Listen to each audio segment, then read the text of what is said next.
Welcome to the LightTwist Show, where we spotlight the most exciting builders and creators in virtual production, computer vision, and spatial computing. I'm Vikas and Phil, founder of LightTwist.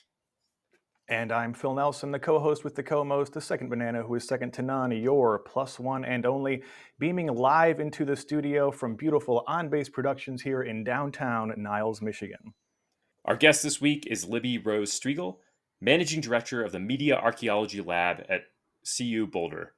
MAL is an amazing hands-on space with tons of vintage machines, electronics, and video games. It's also really close to my house, which is embarrassing because I've yet to go there. Yeah, amusingly enough, I have, in fact, been to MAL, and it kicks ass. Speaking of kicking ass, we will also be blessed today by a musical performance from your new favorite band, the Mayflys. But first, the standard questions. Libby, welcome to the show. Hi, guys. Thank you so much for having me on today. How about a quick introduction for the audience and for all of us? I can do that. So my name is Dr. Libby Rose Striegl. You don't have to use the doctor. Libby is just fine. And I am managing director here at the Media Archaeology Lab. I've been working with the lab for 6 years now, which is a very long time. But I've been managing full-time for the last 2+ ish. So I did my PhD work here, and then we were fortunate enough to find money to hire me full-time. Well, lucky them. Yeah. Yeah, welcome to the show. Yeah, we're really excited to have you on the show. And we usually start with some rapid fire questions just to get to learn a little bit more about you pretty quickly, and also apply our standard replicate test for Very Blade important. Runner. You can never be too careful these days. Especially because I feel like a PhD student in managing the Media Archaeology Lab sounds extremely suspicious. Super likely. We're a little suspicious. Yeah. Yeah. All right, let's go through these. So first off, I guess we could see already what's in your background, but what is on your desk right now? What is on my desk is 7 troll dolls and a couple pocket knives, but behind me... That is the best answer we've had so far already. That is by far the best answer. It's true, it's just not the desk here. Behind me, you can see one part of the Media Archaeology Lab. So this is the Apple collection and one shelf of the software collection that you can see behind me. So we have... the last time I counted, we have about 6,000 pieces of software and steadily growing. Wow. And that is about a third of our total Apple collection. So we have Hokey Bullwinkle. Yeah. You took the words right out of my mouth, Phil. Thanks. That looks awesome. Welcome. What was the last TV show you watched, Libby? What did I watch? I watched Drunk History last night. Which episode? I believe it was the Inventors episode, the one where they talk shit about Edison a whole bunch, which is great. So. Well deserved. Yeah, that is a well-deserved ribbing. Yep. What was your first job? My first job was actually as an administrative assistant for the CU Boulder High Energy Physics Department. I worked running a conference every summer as a 17-year-old, which seems like a bad idea. I mean, yeah. I mean, it seems like it worked out in the end. Yeah, I didn't hear it did work out in the end. During the school year, I played a lot of Neopets in the office. And then in the summer, I worked really hard for about a month and then got paid year round. So it was fine. It's That's great. the way to go. Sounds like a sweet gig. All right. So if you were a cyborg, what is your optimal machine to human ratio? Ooh.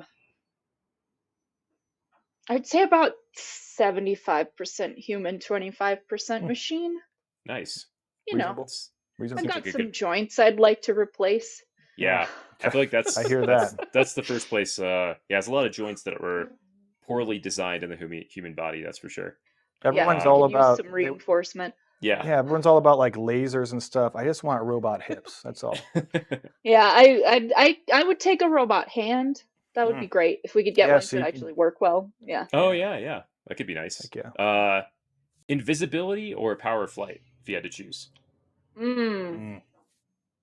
That's a tough one because I would really like to both fly and be invisible at the same time, personally. So like a Wonder Woman. So I think she had that, right? she had the plane. I Oh, don't think that's she right. was ever invisible in the plane, though. I think she was just floating in the sky. Just the plane was invisible? I feel like the way that worked was super inconsistent. I think it was based on whoever was writing the book. Yeah. That actually could be. Okay. It's true. All right. Is a hot dog a sandwich? I think a hot dog's a taco. Uh-oh, I think we got another person that's trying to dodge the question. Is it a sandwich, though? I mean, how bad are you at opening a hot dog bun? I think a sandwich requires two separate parts. So no, it is not a sandwich. So if the bread separates at some point, then it becomes a sandwich, is what you're saying. Okay, so it can become a sandwich should the sort of that what's that? The crease? No, the joint. Hot dog joint. Okay, that makes sense. All right, so which means that Chiba Hut sandwiches are not sandwiches. Oh, interesting. But they're not sandwiches for other reasons. Yeah, there's a lot of reasons. Is this a Boulder thing? Am I? Not, yeah, it's like a sub. Okay. It's a sub sandwich place, and side story. I talked to the guy that took over. He just started a pizza place in the place where the Chiba Hut used to be, and let's just say I heard some horror stories about the cleanliness of the kitchen. I can only imagine. Yeah. All right, so now we're towns, onto the standard replicant tests here. So, all right, so you're in a desert, walking along in the sand, when all of a sudden you look down and see a tortoise. It's crawling toward you. You reach down and flip the tortoise over on its back. The tortoise lays on its back, its belly baking in the hot sun, beating its legs, trying to turn itself over. But it can't, not without your help. But you're not helping. Why is that, Libby? Why would I flip the tortoise over? I mean, I think that's a pass. That immediate empathy such as this, it's very, very human. I don't know why I would flip the tortoise over in the first place. So yeah, right, I think that's a pass. I think you're not a replicant. All right. Good to know. All right, so we go on to the next segment here where we talk about the past, present, and of course future. And I think the future. Yeah, yes. I think Libby, especially given your work at the Media Archaeology Lab, you've got an interesting view on both, obviously the past, but also the future. Because I think history is one of the best ways to predict the future. But first, I just want to get into, what got you into, how did you get interested in media preservation, and maybe walk us through like how you got interested in this in the first place, and how you ended up running the Media Archaeology Lab at CU Boulder. So I'm a person who likes to take stuff apart and maybe fix it, but when I was a kid, it was mostly just taking stuff apart. So I've always been interested in machines and the way that machines work. I did my undergrad in film studies, so I've got a BA and BFA in film studies and film production. But I was mostly working with 16 millimeter film, so I was working with old cameras that needed a lot of repair and reuse. And reimagining of how they work exactly. So the bit of jury rigging, some duct tape. Yeah, a little duct tape, a little like digging into the guts to figure out what I did wrong. So that kind of interest in machines and how machines work has always kind of been there. And film, and especially experimental film, is a necessarily preservationist practice because you're using obsolete media just generally. So that's always kind of been in the background. I took a lot of time away from school, during which point I became an animal behaviorist for a while, but that's neither here nor there. And then I went back to grad school for my MFA, and I started working with dot matrix printers and giving dot matrix printers updated brains. I put Raspberry Pis into dot matrix printers to use them as like wireless printers. I have a very soft spot in my heart for those. Yeah, I love a dot matrix printer. It's mostly the too. noise, I think. Um, so Yes. I did a lot of sort of installation size work with dot matrix printers at the center. Uh, I then was also teaching sort of tech art with an engineering program and a dance program kind of Mm. mashed together while I was working at Duke. And so that was sort of the next step of kind of congealing all of these things together. And then the PhD program, the Intermediate Arts Writing and Performance PhD program here at CU became a thing. And so I was the second class through that PhD. Wow. So when I heard about it, knowing that, and I knew that the Media Archaeology Lab existed at that point because of the work that I was doing with old printers. So I applied specifically to work with the Media Archaeology Lab. Yeah. Obviously, I got in. And then I sort of dove headfirst into, so my first appointment as a research assistant during my PhD was managing the lab for our director, Dr. Lori Emerson, was also my PhD advisor and who's also a good friend and is the person who initiated this whole collection in 2009 when she first came to CU. So wow. I sort of dove headfirst. We became really good collaborators and really sort of close, both personally and also professionally. Mm-hmm. And so our work styles really overlapped well. Nice. I took on more and more responsibility over the course of my PhD, both managing our volunteer base, but also doing repair work myself, and then also doing all of our sort of social media outreach, kind of developing a persona for the lab. Mm-hmm. If you follow us on Twitter, we have a distinct persona on Twitter. It's true. And that's just mostly me without the cursing that I do on my personal Twitter. Less cursing. Less cursing. There's less cursing from the Media Archaeology Lab than there is from my personal Twitter. Yeah. And like a little more upbeat, but it's a bit of performance to do the thing where I'm like explaining the lab, but also presenting our projects and also presenting like the work of the various people who are involved in the lab. Yeah. So I do a lot of sort of mashing together the things that happen in the lab and giving it a little guidance because sometimes we need that. Hurting myself as well as the rest of the cats that live here. I mean, it's incredible. I feel like Boulder in general has all these like hidden gems that are like you wouldn't even know. I mean, literally me being less than half a mile from the lab, being just not knowing about it, which is again extremely embarrassing for me. You should be embarrassed. Yeah, I really should be. But yeah, that brings us to the present. So, Mal has a pretty amazing collection. What are some of your favorite pieces? So there's about 75 computers on display in this front room. Mm-hmm. And that's about a third of our overall computer collection. And the computer collection is about a third of our overall collection. Mm-hmm. So we have a huge number of things to pick from. But I did, thinking about it, because you warned me about this question. Thinking about it, one of my very favorites. I try to warn our guests as much as possible. Yeah. I appreciate that.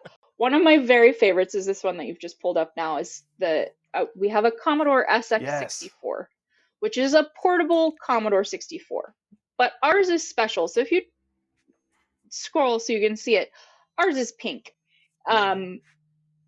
Which, I mean, it's pink, so I love it. But also, it's one of not many that were made in that color scheme. Usually they were just a sort of standard industrial gray. In California, you might say it's hella rare. Right. It is, in fact, hella rare. And it came to it, so it has a kind of fascinating backstory because it came to us by way of our friend Benj Edwards, who's kind of a big name in the vintage computing world. It was part of his personal collection, but it came to him by way of his friend Felicia Day, the actress, who gave it to him because she knew he collected old computers. She was on his podcast, And he got into the history of it a little bit on one of his episodes, where Mhm. it was from a computer makeup analysis company that the secretary of Nolan Bushnell, the founder of Atari, tried to start in the 80s. They Wow. were, yeah. If you look close at it, which we can't do in that picture, obviously, but if you look close at it, there's like penciled in notation on the keyboard about how to run the software. It has on the Wow. when you close the front, when you put the keyboard up on the front, it says computer analysis by IRO as opposed to the standard Commodore badging. Uh, Neat. it's really cool. One of my absolute wish list items is to find the software because we don't have a Mm. copy of it. But Well, if just anybody out generally, there has a hookup or yeah. was working If on anybody can find it, if Benj couldn't find it, I don't know if It's- anybody else it's can. unlikely. Yeah. Wait, is it But is it because the software is it not a standard?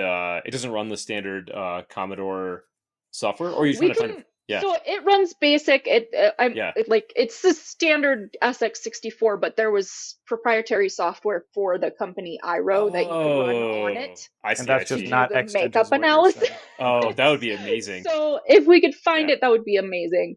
Because it's one of those things of like the history of computing often erases groups that were not the majority in the Mhm. history Yeah. of computing. So, Mhm. like, the history of women in computing is often overlooked. The history of Absolutely. minorities racially is often overlooked, and so those pieces are pretty special to us when we can find them and bring them forward in our collection. Absolutely. Because one of the things that we say about the lab is that like our collection is a collection of alternate possible futures, like all of the ways that we could have gone and Hmm, didn't. that's interesting. So we've got a lot of dead ends, we've got a lot of forgotten things, we've got a lot of stuff that kind of got swept under the technological history rug. Yeah. The Actually, computing fossil record.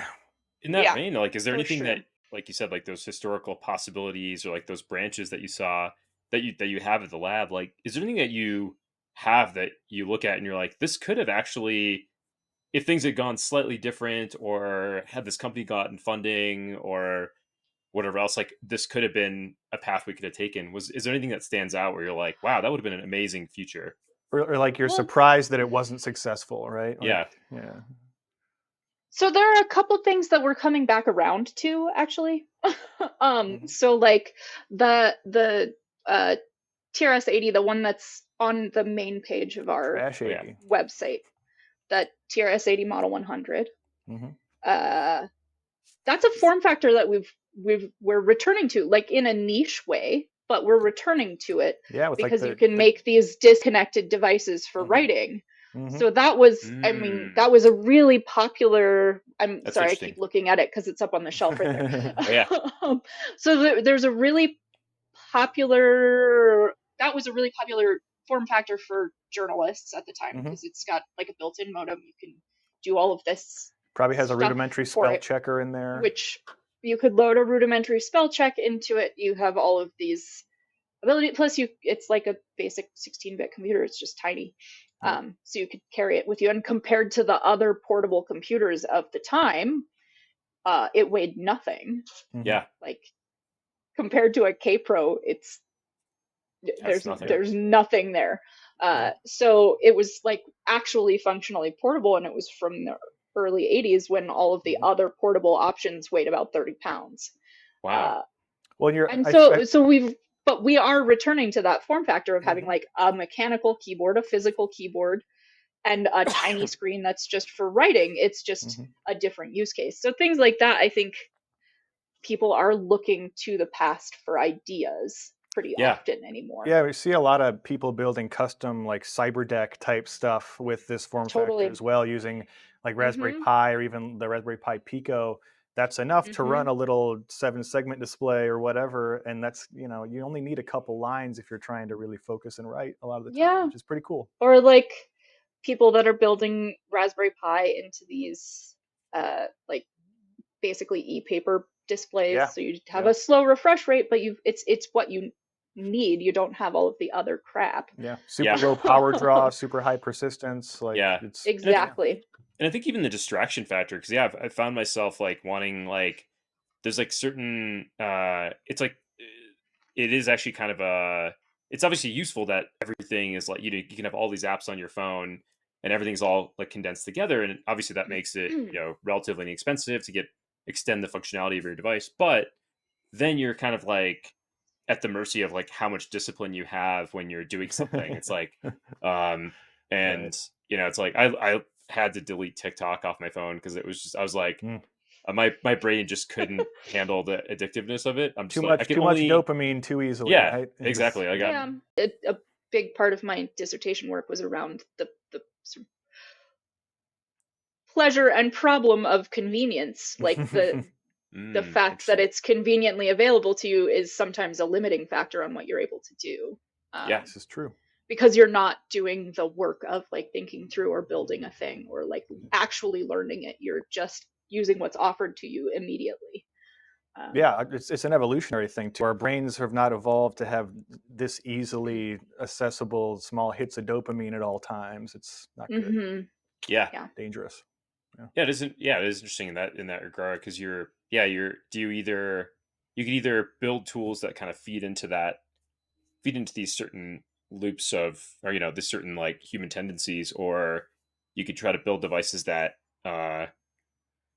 you know are purpose built for specific purposes that are maybe yeah like you said not necessarily for convenience but for other things like enabling you to build something or enabling you to write better or and obviously Totally. there's a whole spectrum there, but it's yeah, I always find that fascinating because it's in a sense you're a lot of these devices are extensions of ourselves. Like Mhm. they're so tightly integrated with us, and the in that sense, the ones that you choose to use or work with are it's kind of like you're deciding what who you are, or like how much of yourself are you either putting into that device or vice versa. It's like becoming part of you. Yeah. Um, Mhm. Yeah. and I'm really curious it'll be really interesting to see like the next 10 years are going to be both scary and hopefully not all scary, but scary and also really interesting to see. But yeah, Yeah. it's an interesting future. Um, Yeah. We see it. I mean, I work a lot with students, a lot with people who are like 18 to 22-ish. I mean, obviously we get students outside of that age range, but if I'm working Mhm. with undergrads, that's kind of the average age. And you're seeing a lot of them start to separate their devices. Like, even though they have a mm, phone that can do everything, they're starting to carry around a camera that's separate. Mhm. interesting. They're Like using a a music dumb device camera, a that's non-smart separate. camera. Exactly, Yeah. using a Yeah. dumb camera. So you're starting to see that. And then there's also like the massive surge in interest in like physical media in Books, terms of records. books, records, Yeah. cassettes, Yeah. all of that stuff has been like we've seen cassette manufacturing facilities reopen Yeah. There because used of to the be. That's There was. interest crazy. in cassette based audio. I was Wow. just talking about that with Henry, the front man of our musical guest this week, about how Mhm. uh, there used to be there was one cassette production facility in the U.S. and like there are new ones popping up again. Record Totally. sales increased for the last like 3 years or 4 years for the first time in 30 years. Yeah. It's crazy. It's a really wild time for physical media, and this is it's Yeah. good in a Yeah. million ways. But it's interesting that this has come at the same time as these hyper portable general purpose computing devices that we have in our pocket, almost as Yeah. like a Mhm. rejection of that convenience in a way. Yeah. And in Yeah. fact, that's a good segue into the future, which one thing that Phil and I were talking about just yesterday, and we were really interested to get your thoughts, Libby, because obviously you're at the forefront of this. But Mhm. um, how do you see media archaeology evolving as more and more things become digital? So like not just I was just thinking like Figma as an example, where it's sort of analogous to like maybe it's not obviously not as transformative as the printing press, but it's a tool that a lot of people are using to create media, but it's on the cloud. It's like all the code is proprietary, and once that company gets, well, now it's got acquired by Adobe, so who knows what the hell they're going to do with Once it. Adobe pisses the Yeah. bed with Figma, It's, all that like stuff they goes sunset away. it. And Yeah. like, how do you see that evolving? Like, are we going to lose a lot of these like things that were actually really important in culture, and media, because they are purely digital, or like the code's proprietary? Oh And yeah, DRM, of course, as we well as the already specter. are. Yeah, we're already losing them. Mm. So the thing that we talk about a lot here is like, in order to start preserving some of the things that are cloud-based or application-based, or like it has a hardware component, but Like a it dongle requires or something. access to a Sure. server, Yeah. Mhm. there's no recovering that unless you can recreate the infrastructure, and Mhm. that becomes a massive problem. Right. So You see like this we with have some online games as well. Like these Oh days, yeah, people are totally re-implementing the back ends of these gone. servers for. hmm Yeah, it's But wild. with like video game preservation stuff, I talk to a lot of video game preservation people, Mhm. and the only way to preserve a lot of stuff is piracy. Is like Yep. you cannot otherwise preserve it, because who Right. knows when Nintendo wants to just decide that it doesn't exist anymore. Mhm. Like Yeah. it can disappear so easily because we don't have it's not just a cartridge anymore. Mhm. Right. There's a Right. whole back end to it that is on a server that could go away.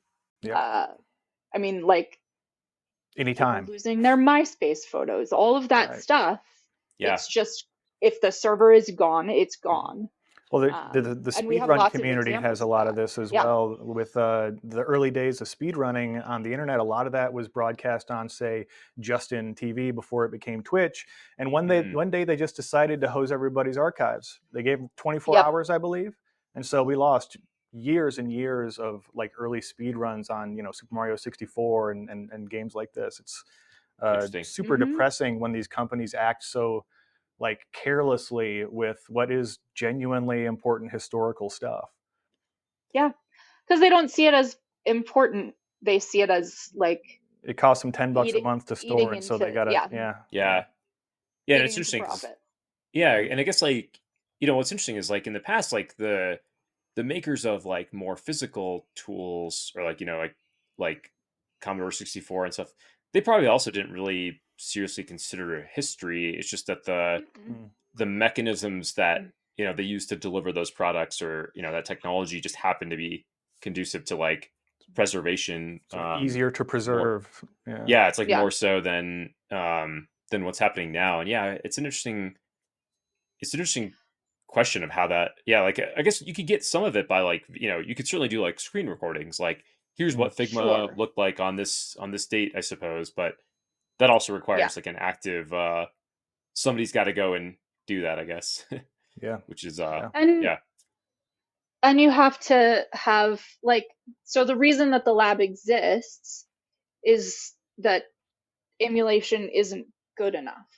Like a representation of things isn't good enough for showing some works of art. So the Apple IIe's behind me Yeah. were the start of the collection. It was a collection of 14 Apple IIe's running the software poetry of a guy named B.P. Nichols, whose code was the poetry. It was programs that displayed these animated text poems. Wow. And you can see videos of it, but if you run it on an emulator or something, it runs wrong because it's tied to the clock inside the computer. It's got to sync. Yeah. You also don't get the experience of like the physical CRT screen in front of you, phosphor having and to type and yeah. all of those things, and like hearing the disk load. All of those Right. things are also part of the experience of the poem. So when you lose that, or when all you have is a screen recording, you've lost the sort of the haptics of it, the like embodied Yeah. experience of the thing. You've got this So, like watching hollowed out somebody else, representation. exactly. Yeah. That is Watching interesting. somebody else do Figma is not the same as using Figma yourself. Yeah. Or like that's watching true. somebody else watching somebody else, like a recording of somebody else's speedrun is not the same as doing the speedrun. So there's this sort of phenomenology, this sort of embodiment that needs to take place in order to have a full understanding of the history of some of these things. Like you can watch a video of someone play a phonograph record, which we have an Edison disc phonograph in the back room. Amazing. You can watch a video of somebody play that, and it's really cool. And like I can put very close up videos of how the needle works and everything You can online. 3D capture it. You can do all sorts of things, but all you of those things, can't but, transmit the way it smells or the way that it feels or the little or like how it feels to crank it up yourself, or like what it sounds like when you don't put the needle on correctly, or like what it looks like to like look inside of it as it's spinning. All of those things are not, it's not the same as being in the presence of the thing. So absolutely agree. Yeah. So there's lots of examples already that we've lost the ability to recreate, unless we start doing things like building a little 2G cell tower, which I've thought about. Like we've talked about like how do we recreate the experience of using a pager, or how do we recreate wow, like these early cell phone networks that would be pretty fun. That didn't have the speed that we have now, that had like the lag time where like you had to delete your messages after a certain amount of time, or like how do you kind of start to have that experience again? And we can't do it at this point because we don't have the funding or the facilities to start making that stuff, but we've done some of it. How can people best support Mal? So we do have a foundation through CU Boulder, and people can donate funds through CU Boulder. We are always looking for larger donors who want to do a little bit more of an endowment for us, because funding is not stable. Any whales out there, hit up the Mal website. But also like small donations make a difference too. We recently started doing the sort of NPR model where in exchange for a donation you get a piece of merch at different levels. So we've got stickers and we've got t-shirts, and we're working on, I think the next thing that we want to do is mugs. I think that's the next thing that's coming. Well, I was already saying that pink shirt is calling my name right now, so I think the pink shirts are pretty fantastic. That looks great. Yeah, so I've got a Mal sticker on the back of my laptop right now. Nice. Yep. We even have our old logo stickers, so you can get the old logo. That's the only way to get the old logo stickers at this point. And preserve those for future generations by not sticking them on totally.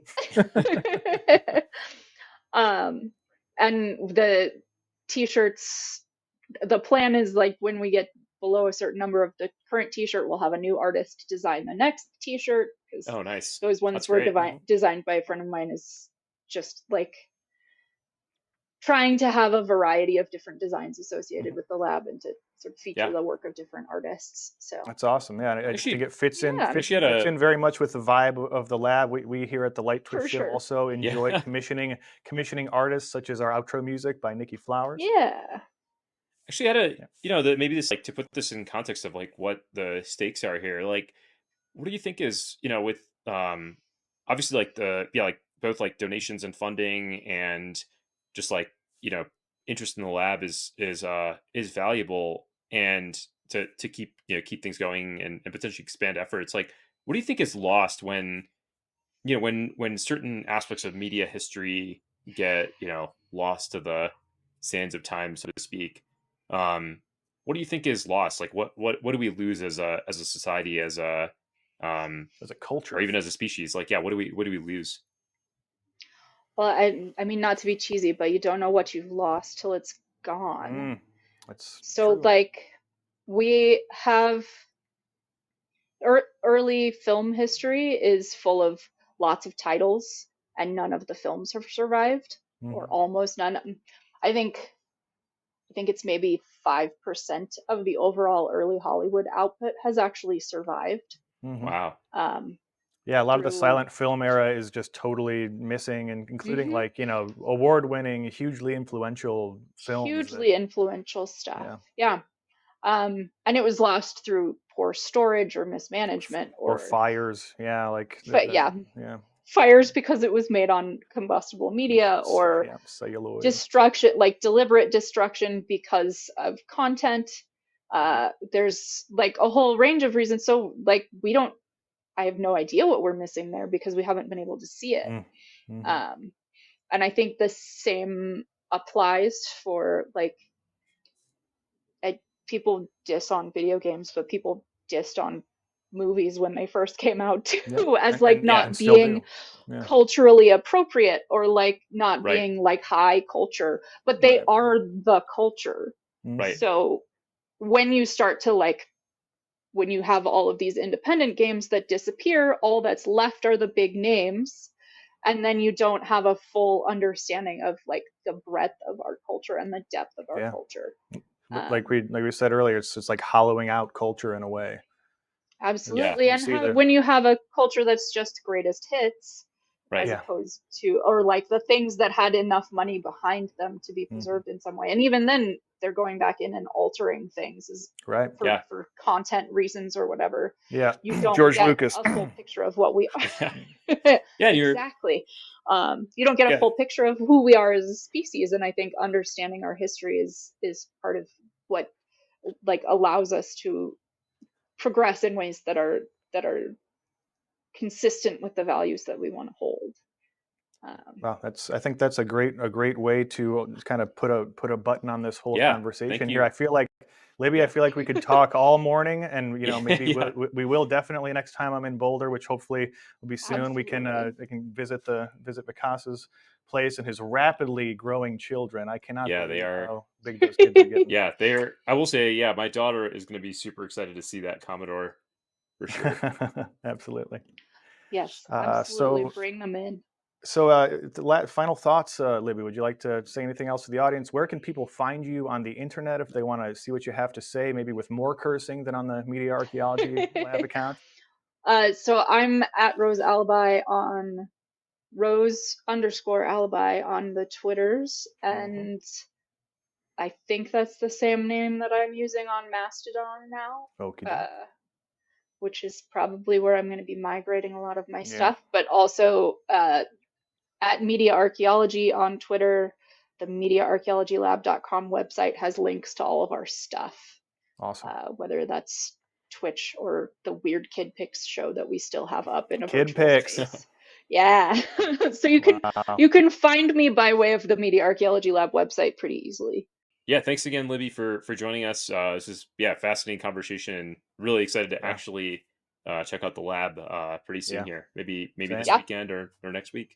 But thanks, guys, so much for having me.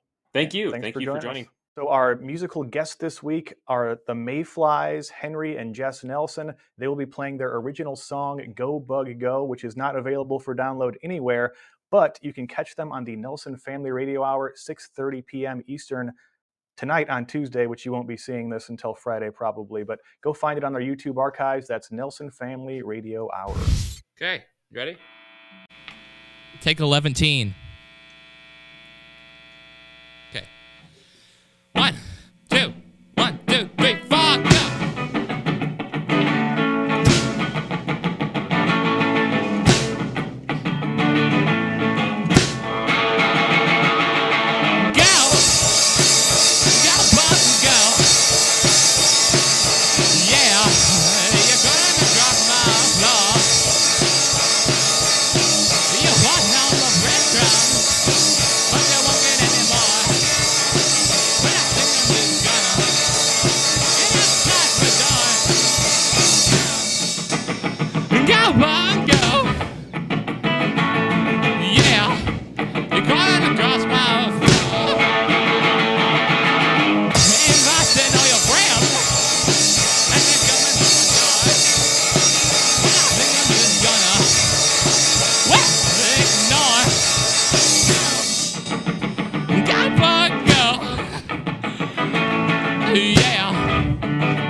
Cross my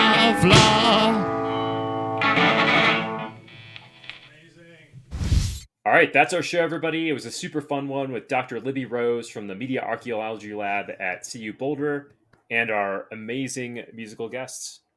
Yeah, thanks so much to the Mayflys for joining us this week on loan from the Nelson Family Radio Hour, which you can find on Facebook and YouTube. Check it out when you get a chance. If you're ever in Boulder, Colorado, check out Mal. Take care of yourselves out there. Take care of somebody else if you can, and have a great day wherever you may be. Man, that was a fun one, Phil. Yeah. I think the musical guests really add something to the show. We need more. Yeah, we should figure out a way to. Yeah, I mean, once we have our doing the UX of it, so we should have like a nice